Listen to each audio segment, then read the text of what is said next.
This is just a quick look at my TRS-80 Model 4 that's using the NewKey80 USB keyboard adapter and Atari joystick adapter.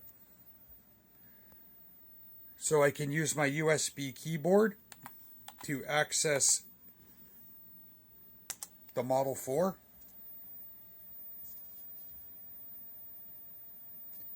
And I can also use the keyboard on the Model 4 the same way.